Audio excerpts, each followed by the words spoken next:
Olá, bom dia, boa tarde ou boa noite, a depender da hora que você esteja assistindo a este vídeo, né? Então vamos começar a nossa primeira aula de vez, de fato, desta plataforma aqui. Olha só, a gente vai iniciar uma série sobre iniciantes para a redação do Enem, tá? E antes mesmo de eu falar sobre como iniciar os estudos, você precisa entender o que é a redação para o Enem, os principais conceitos desta redação. E vai ser sobre isto esse vídeo, tá bom? Tá certo?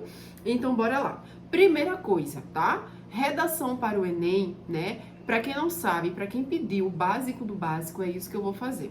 O Enem, tá? Hoje é uma das únicas formas que você tem para você ingressar no ensino superior, seja na universidade ou na faculdade, e principalmente nas universidades, ela é hoje a única forma, principalmente quando a gente fala das federais, tá? Das faculdades não, existem outras formas, mas das federais, universidades federais, ela hoje é a única forma.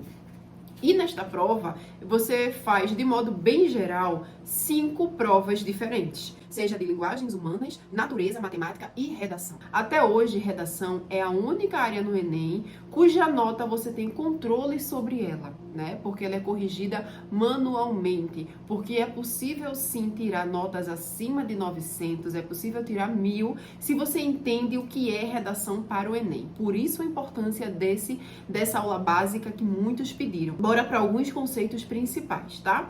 Você deve saber, se não sabe, vai saber agora, que a redação para o Enem ela é uma redação do tipo dissertativa argumentativa. O que isso significa? Significa que você precisa dissertar e escrever de modo argumentativo, expor seu ponto de vista. Em outras palavras, você precisa ser objetivo, precisa ser claro, não pode usar palavras de baixo calão, gírias, o que se chama de palavrão, tá? Existem regras, inclusive, algumas delas, se você infringir, você zera o seu texto. Por isso que é importante entender os principais conceitos. Como a sua redação do Enem é avaliada? Segunda coisa, por 2 avaliadores, através de critérios que se chamam competências avaliativas. Se vocês quiserem explicação sobre isso, bota aqui nos comentários, que eu também faço sem nenhum problema, tá?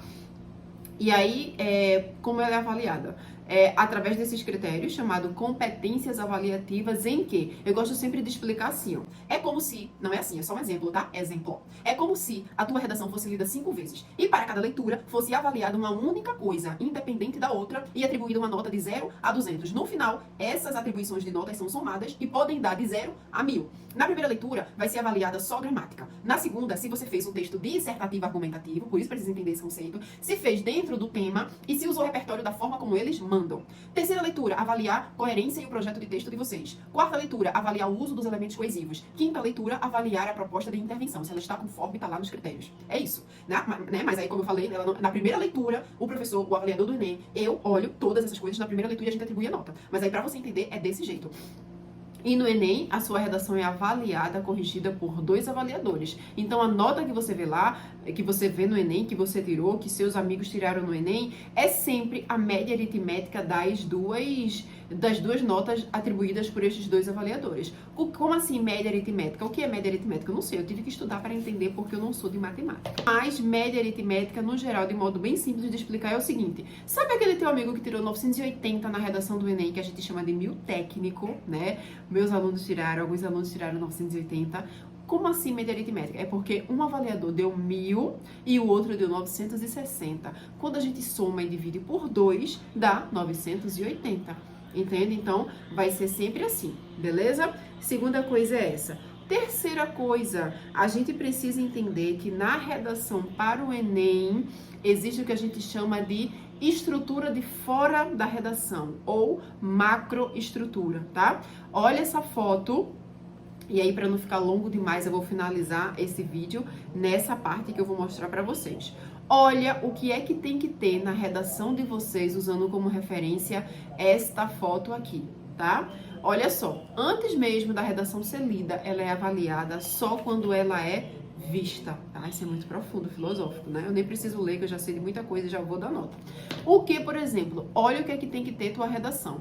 Letra legível, tá? Letra legível. Tem que ter parágrafos. Se não tiver parágrafos, a nota é diminuída sim.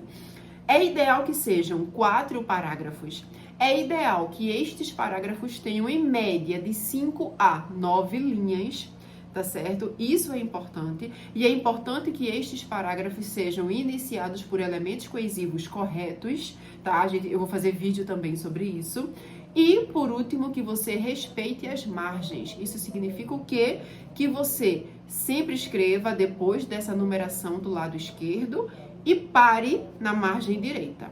Outra coisa, que você não escreva nem acima da primeira linha e nem depois da 30ª linha. Isso é muito importante. Por quê? Porque a redação do Enem chega para o seu avaliador do Enem cortadinha desse jeito aqui, minha gente. A gente não pode vacilar com relação a isso, tá? Então ela vai chegar cortadinha, ou seja, tudo que você escrever antes ou depois das margens esquerdas e direitas e antes ou depois da primeira e da 30ª linha, ele não vai ver, entende? Então é muito importante que você observe isso, tá certo? No próximo vídeo eu vou detalhar esses conceitos que eu falei agora da macroestrutura.